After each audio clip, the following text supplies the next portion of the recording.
یہ سیگمنٹ ہے خوابوں کی تعبیر جاننے کے حوالے سے، اور معزز مہمان ہمیں جوائن کر چکے ہیں۔ ہمارا بڑا پیارا بھائی ہمارے ساتھ اس وقت موجود ہے، نعت خواں ہیں امیر حمزہ شاہین، ان کو خوش آمدید کہیں گے۔ امیر حمزہ شاہین، السلام علیکم۔ وعلیکم السلام۔ کیسے ہیں آپ؟ ٹھیک ہے؟ کدھر آپ بڑے دنوں سے غائب ہیں؟ آپ سے ملاقات کم ہوتی ہے؟ پیچھے بیٹھے ہوتے ہیں۔ اچھا جی، آن سکرین ملاقات کم ہوتی ہے، لیکن ملاقات ہماری تقریباً ڈیلی ہوتی ہے جی۔ اور آپ کی جانی پہچانی شخصیت جن کا آپ کو انتظار رہتا ہے، فاضل مدینہ یونیورسٹی، عرصہ 9 سال تک مدینہ یونیورسٹی میں پڑھنے اور 4 سال تک وہاں پڑھانے کی ان کو سعادت حاصل رہی ہے۔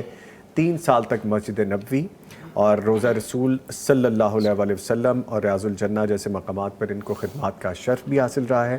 ہمارے ساتھ موجود ہیں شیخ ہاشم یزمانی صاحب۔ سر السلام علیکم۔ وعلیکم السلام۔ کیسے ہیں سر؟ الحمدللہ، طبیعت بہتر ہے؟ الحمدللہ۔ چلے ماشاءاللہ۔ لیں جی، یزمانی صاحب سے بھی بہت سارے خوابوں کے بارے میں ہم جانیں گے، ایسی باتیں ہیں جو رہ جاتی ہیں، سو خدمت کر لینی چاہیے، فرما برداری کر لینی چاہیے۔ تھوڑا نارمل ہوتے ہیں جی، واپس اپنی تھوڑی انرجی بحال کرتے ہیں، یزمانی صاحب کو تھوڑا سا ہلاتے ہیں۔ یزمانی صاحب کو چٹکلا چھوڑ دوں، کوئی بات ایسی کر دوں کہ تھوڑا سا نارمل ہو جائیں آپ، کیونکہ خواب بڑے ہیں جن کے بارے میں بات کرنی ہے۔ جی، وہ بات کر رہے تھے کہ جنت کا دروازہ۔ ہاں جی۔ تب میں مدینہ یونیورسٹی پڑھتا تھا جب والد صاحب کی وفات ہوئی، میں ان کے جنازے پہ نہیں آ سکا تھا، تو مجھے وہ اپنا وہ وقت یاد آ رہا تھا کہ وہ جنت کا دروازہ جس کو رسول اکرم صلی اللہ علیہ وسلم نے والد کو جنت کا دروازہ قرار دیا ہے، تو وہ میرے پردیس کی زندگی میں وہ دروازہ بند ہوا۔ اللہ تعالیٰ والد صاحب کی اور جتنے بھی ناظرین ہیں جن کے بھی والدین اللہ تعالیٰ کے پاس پہنچ گئے، اللہ تعالیٰ سب کی قبروں کو منور فرمائے، آمین۔ اور ہم اولادوں کو اپنے والدین کے لیے صدقہ جاریہ بنائے، آمین۔ اور ہمیں ان کے لیے دعائیں کرنے کی توفیق عطا فرمائے۔ آمین۔ اور جن کے والدین موجود ہیں وہ ان اور کی قدر کریں، اور ان کی جن کے خدمت موجود کریں۔ ہیں، جیسا انہوں نے آخر میں کہا کہ جو موجود ہیں ان کی قدر کر لیں اور ان کی خدمت کر لیں، اور یہی رستہ ہے۔ والد ہیں، والدہ ہیں، یہی وہ دروازے ہیں جو جنت میں جانے کے دروازے ہیں انشاءاللہ۔ تو جو خدمت کر لیں گے، قدر کر لیں گے، انشاءاللہ وہ ان دروازوں کے ذریعے سے جنت میں پہنچ جائیں گے انشاءاللہ۔ انشاءاللہ۔ لے جی، یزمانی صاحب کو تھوڑا سا ہم چینج کرتے ہیں ان کے ذہن کو۔ یزمانی صاحب، خواب اتنے ہیں تو کیسے ہم ان کو ڈسکس کریں؟ جی چلے شروع کرتے ہیں، شامل کرتے ہیں۔ چلیں، پہلا خواب ہے اور وہ آج کے میرے اس ٹاپک کے حوالے سے ہی تھا جو ابھی ہم ڈسکس کر رہے تھے، استخارے کے حوالے سے۔ کہتے ہیں کیا استخارے کا نتیجہ لازمی طور پر خواب کی صورت میں ظاہر ہوتا ہے؟ بسم اللہ الرحمن الرحیم۔ استخارے کے متعلق ہمارے ہاں مشہور یہی ہے کہ استخارہ کہتے ہیں کہ جی رات کو کرنا چاہیے، کیونکہ کہتے ہیں اس کے بعد جب نیند آئے گی، سوئیں گے، تو استخارے کا جو نتیجہ ہے وہ خواب کی صورت میں نکلے گا۔ جی۔ جبکہ یہ بات درست نہیں ہے کہ لازمی طور پر آپ کے استخارے کا نتیجہ خواب کی صورت میں آئے، یہ لازمی نہیں ہے۔ ٹھیک ہے۔ یعنی ممکن ہے کہ آپ استخارہ کریں اور استخارے کے بعد آپ کو کوئی خواب آ جائے جس میں کوئی اشارہ مل جائے، ممکن ہے، لیکن استخارے کی دعا جو ہے اس کے اندر یہی ہے کہ یا اللہ اگر یہ کام بہتر ہے تو اس کو آسان کر دے اور اس کو میرے لیے مقدر کر دے۔ اس کے اندر خواب کا تذکرہ نہیں ہے۔ مثال کے طور پر آپ نے کسی جگہ پہ اپلائی کیا ہوا ہے کہ میں نے ویزا فلاں ملک میں جانا ہے، یہ ویزا بہتر ہے یا نہیں۔ اب آپ نے استخارہ کیا، لیکن استخارے کے بعد آپ کو خواب نہیں آیا، تو پھر آپ ہاتھ پہ ہاتھ رکھ کے بیٹھیں گے نہیں، بلکہ آپ اپنا وہ کام جاری رکھیں، کیونکہ استخارے میں آپ نے اللہ تعالیٰ سے کہا ہے کہ یا اللہ اگر یہ بہتر ہے تو اس کو میرے لیے آسان کر دے۔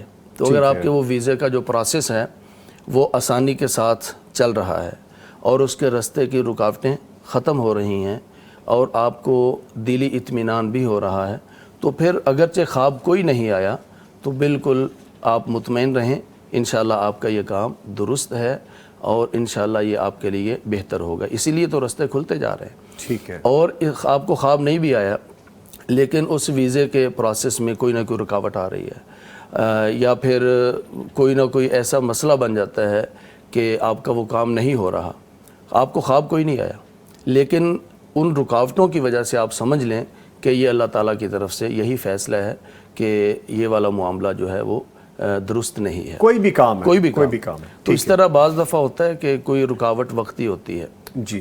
مجھے ایک خواب کسی نے بھیجا کہ میں نے استخارہ کیا تھا فلاں جگہ پہ جاب کرنی ہے، لیکن اس کے بعد میں نے دیکھا کہ خواب میں بارش آئی ہے.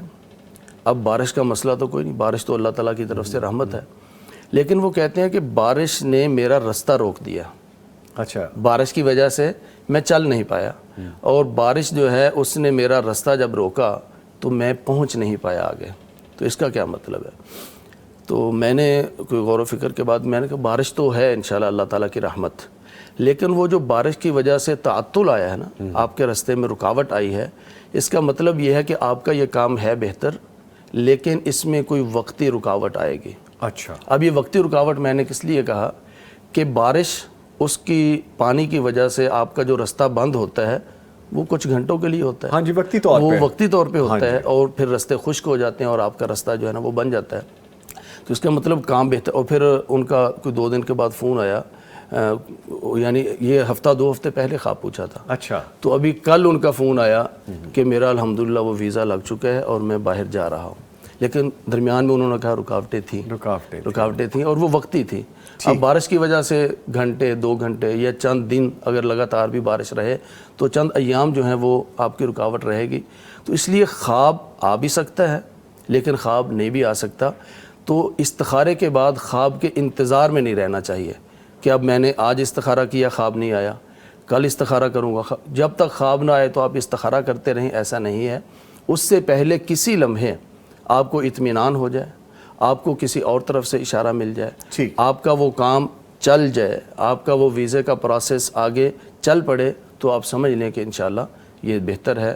اور اگر کوئی رکاوٹ آ جائے تو سمجھ لیں اللہ تعالیٰ کی طرف سے ہے اور یہ کام آپ کے لیے بہتر نہیں ہے. تو خواب کا آنا یہ ضروری نہیں ہے, ہو سکتا ہے خواب آ جائے لیکن یہ ضروری نہیں ہے. ٹھیک ہے, ٹھیک ہے. اچھا, آگے پوچھا گیا ہے کہ خواب میں دودھ سے غسل کرنے کی تعبیر کیا ہے؟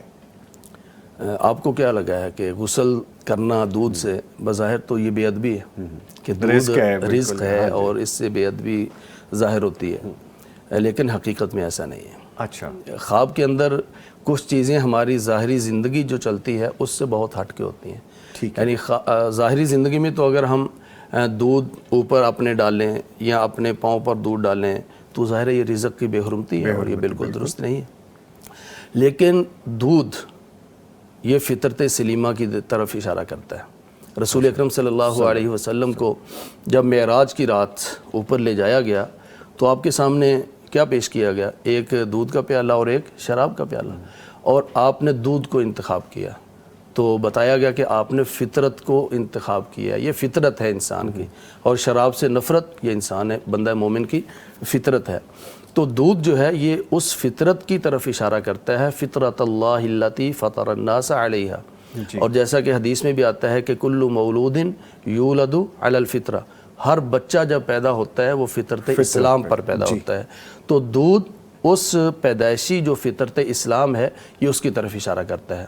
تو اگر کوئی شخص دودھ سے نہا رہا ہے وہ تو سر سے لے کر پاؤں تک اس فطرت سلیمہ جس پر اللہ تعالیٰ نے پیدا کیا ہے وہ اس میں اپنی زندگی پوری کی پوری اس کے مطابق گزارا. اچھا, یہ اشارہ پھر اس طرف ہے. اب نہاتے ہوئے سب سے پہلے دودھ اس نے سر پہ ڈالا, تو سر کے اندر کیا ہے؟ آپ کی دماغ ہے, آپ کی سوچیں ہیں, آپ کی آنکھ ہے. تو یہ ساری کی ساری آپ کا دماغ وہ سوچے گا جو فطرت کے مطابق ہے, آپ کی آنکھیں وہ دیکھیں گی جو فطرت کے مطابق ہے, آپ کا دماغ, آپ کے دل کے اندر وہ کچھ آئے گا جو کہ فطرت کے مطابق ہے. اور پھر جب یہ پانی پہنچے گا آپ کے پاؤں تک تو رسول اکرم صلی اللہ علیہ وسلم کا فرمان بھی ہے کہ اللہ کا ولی, یہ حدیث قدسی کہ اللہ کا ولی وہ ہے کہ جب اللہ تعالیٰ اس سے محبت کرنے لگتا ہے تو پھر اللہ تعالیٰ اس کے ہاتھ بن جاتا ہے, اس کے پاؤں بن جاتا ہے. مطلب کیا ہے؟ اس کے ہاتھ وہی پکڑتے ہیں جو اللہ چاہتا ہے, اس کے پاؤں اسی طرف چل کے جاتے ہیں جس طرف اللہ تعالیٰ چاہتا ہے اس کو چلانا, اور یہ پاؤں چلنے کی طرف اشارہ کرتے ہیں. تو جب دودھ آپ کے پاؤں تک پہنچے گا تو مطلب آپ صراط مستقیم پہ چل رہے ہیں. اچھا, اور دودھ کی ایک تعبیر رسول اکرم صلی اللہ علیہ وسلم کا فرمان بھی ہے کہ خواب میں مجھے دودھ کا پیالہ دیا گیا, میں نے وہ پیا حتیٰ کہ سیر ہو گیا, پھر میں نے وہ حضرت عمر رضی اللہ تعالیٰ عنہ کو دے دیا. تو پوچھا گیا کہ اس کی تعبیر کیا ہے؟ تو آپ صلی اللہ علیہ وسلم نے فرمایا علم. تو گویا کہ دودھ جو ہے یہ علم کی طرف بھی اشارہ کرتا ہے. تو جب آپ کا سر سے لے کر پاؤں تک دودھ ہی دودھ آیا ہے تو مطلب آپ زندگی گزاریں گے علی وجہ البصیرہ, آپ علم کے ذریعے سے جو کتاب و سنت کا علم ہے آپ صراط مستقیم پر، صراط مستقیم کا مطلب کیا ہے؟ جو قرآن کا رستہ ہے، جو محمد رسول اللہ صلی اللہ علیہ وسلم کا رستہ ہے، تو آپ چلیں گے اس رستے پر جو علم کا رستہ ہے، اور علم قرآن کا علم ہے اور حدیث کا علم ہے. تو یہ بہت اچھا خواب ہے رزق کے حوالے سے بھی، اور انسان کے عقائد اور انسان کا اسلام پر چلنا اور فطرت کے مطابق ہونا، اور پھر انسان کا صراط مستقیم پر چلنا. یہ تینوں چیزیں اس خواب کے اندر، دین بھی ہے، دنیا بھی ہے. الحمدللہ یہ بہت اچھا خواب. نہیں جی، دودھ کے حوالے سے یہ بات کیسی کانسیپٹ ہی کلیئر ہو گیا، یہ تو ایک بات ہی اس میں ڈیفرنٹ ہے بالکل. بالکل بالکل. ٹھیک ہے ٹھیک ہے. اچھا جی، آگے یہ بڑا انٹرسٹنگ ہے. لکھتے ہیں کہ کیا خواب کی بنیاد پر چور یا جادوگر کا پتہ لگایا جا سکتا ہے؟ جی ایسا کرتے ہیں لوگ کہ مجھے خواب آیا ہے کہ فلاں شخص نے مجھ پر جادو کیا ہے، فلاں شخص نے میرے گھر سے چوری کروائی ہے، اور لوگ استخارے بھی کرواتے ہیں کہ میرے گھر سے چوری ہوئی ہے، آپ استخارہ کر کے بتائیں کہ کس نے چوری کی ہے. اب اگر تو آپ نے ذہن بنا لیا ہے کہ نند بھابھی کی لڑائی ہے اور بھابھی کہتی ہے کہ نند نے کی ہے، یہ ٹپیکل باتیں اور نند نے کہا ہے کہ بھابھی نے کی ہے، یعنی یہ ایسے رشتے ہیں جو حساس ہیں اور جن کے اندر بہت ایک حساسیت پائی جاتی ہے. اور جب یہاں پر کلیش ہو، جب یہ رشتے پیار اور محبت پر مبنی ہوں تو وہ گھر جنت بن جاتے ہیں. کئی نندیں اور بھابیاں ایسی ہیں جو کہتی ہیں ہمارے 20 سال سے تعلق ہے اور کبھی ہمارے اندر کوئی اف تک کوئی ایسا معاملہ ہوا ہی نہیں ہے، تو ان کے گھر یقیناً وہ ایک جنت کی مثال پیش کر رہے ہوں گے. لیکن کئی ایسے ہوتے ہیں کہ بھابھی بیاہ کر لائے اور ابھی سال بعد ہی جو ہے نا، تھوڑے دنوں بعد ہی وہ آپس میں چپکلشیں. جی اب ان دونوں میں سے جس کو مسئلہ ہوگا وہ کہے گی کہ بھابھی نے کروا دیا، بھابھی کہے گی نند نے کروا دیا. تو اگر تو آپ نے ذہن بنا ہی لیا ہے کہ میرے اوپر اس نے کیا ہے، تو آپ کو خواب کے اندر وہی نظر آئے گا. اچھا. رسول اکرم صلی اللہ علیہ وسلم کا فرمان ہے نا کہ خواب کئی طرح کے ہیں. ان میں سے ایک خواب کی قسم یہ ہے کہ آپ جو سوچتے ہیں، جو آپ کے دل میں آتا ہے، جس کے بارے میں آپ غور و فکر کرتے رہتے ہیں، وہ آپ کے خواب کے اندر آ جاتا ہے. تو جب آپ اپنی نند کے بارے میں ذہن بنائے ہوئے ہیں، یہی سوچ رہے ہیں، تو پھر خواب کے اندر وہ آئے گا. اگر آپ کی کسی کے ساتھ کوئی نفرت ہے، کوئی دشمنی ہے، اور آپ نے ذہن بنا لیا ہے کہ وہ میرے خلاف نا کوئی تعویذ، کوئی جادو، اس طرح کی چیزیں کر رہا ہے، حالانکہ اگر آپ کو کوئی بیماری ہے، وہ کوئی طبی مسئلہ بھی ہو سکتا ہے، میڈیکل مسئلہ بھی ہو سکتا ہے، تو یہ خواب کے اندر آ جانا، پھر اس کے پیچھے لگ جانا کہ بس یہی جادوگر ہے، اسی نے میرے اوپر حملہ کروایا کیونکہ خواب کے اندر آ گیا ہے، یا پھر میری چوری اسی نے کی ہے چونکہ خواب کے اندر آ گیا ہے، ایسا نہیں.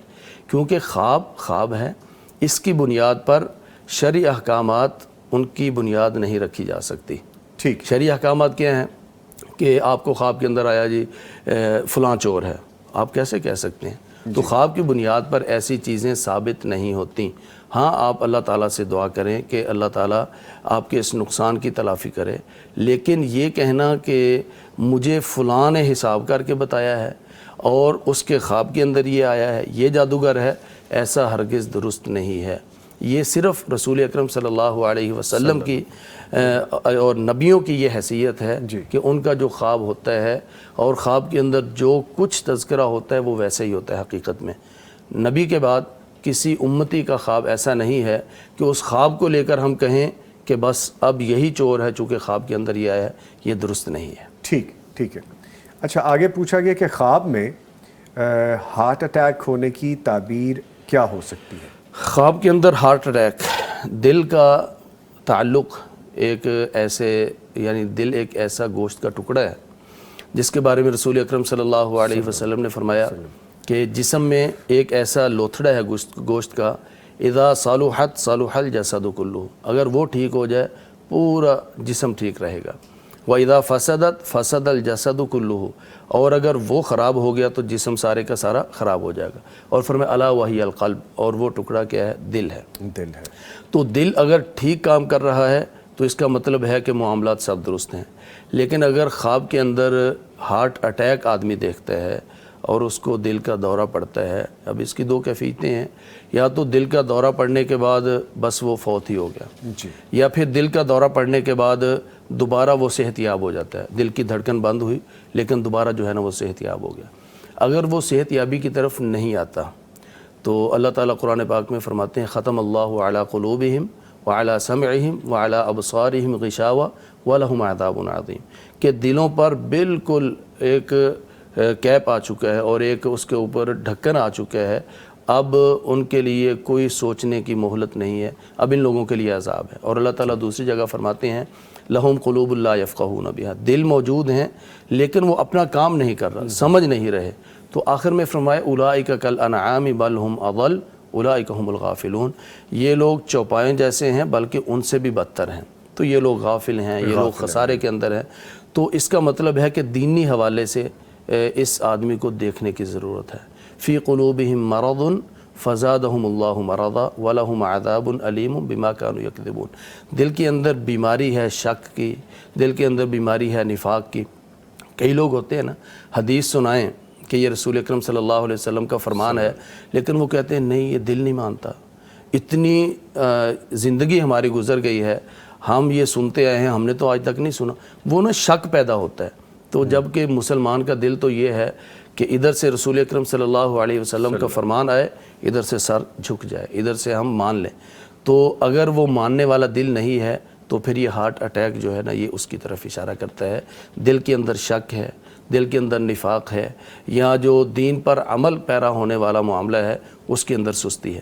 اور دوسرا، اگر ہارٹ اٹیک ہوا، دل کی دھڑکن بند ہوئی، لیکن دوبارہ جو ہے نا وہ صحت یاب بھی ہو گیا، تو اس کا مطلب یہ ہے کہ گناہوں والی زندگی چھوڑ کر اللہ تعالیٰ توبہ کی توفیق عطا فرمائے گا۔ کیونکہ ایسا بھی ہوتا ہے کہ رسول اکرم صلی اللہ علیہ وسلم نے فرمایا کہ بندہ مومن جب گناہ کرتا ہے تو وہ ایک گناہ جو ہے وہ اس کے دل پر سیاہ نقطہ ڈال دیتا ہے۔ جھوٹ بولا، بددیانتی کی، اس گناہ نے نقطہ ڈال دیا سیاہ۔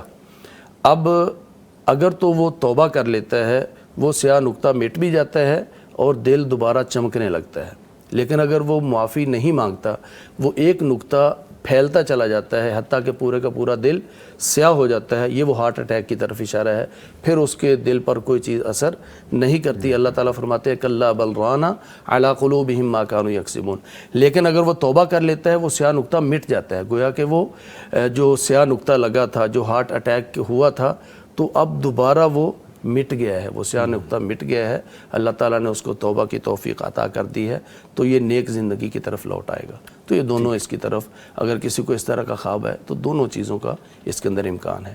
اگر شفا یابی ہو جائے توبہ کی طرف اشارہ ہے، لیکن اگر وہ بدستور ہارٹ اٹیک کی کیفیت میں رہتا ہے تو پھر وہ گناہوں کے اندر بہت دور جا چکا ہے، اسے پلٹنے کی ضرورت ہے۔ ٹھیک ہے، اچھا میرے پاس 1-1.5 منٹ رہ گیا ہے، میں کوئکی ون کر لیتے ہیں، کوشش کرتے ہیں کہ زیادہ فروٹفل ہو جائے وقت۔ خواب میں اکثر اوقات میتیں اور جنازے دیکھنے کی تعبیر بتا دیں۔ یہ خواب دیکھنے والا انسان کافی پریشان بھی ہوتا ہے کہ میت دیکھ رہا ہے، جنازے دیکھ رہا ہے، اور ایسے خواب دیکھ کر بسا اوقات آدمی بیمار بھی پڑ جاتا ہے۔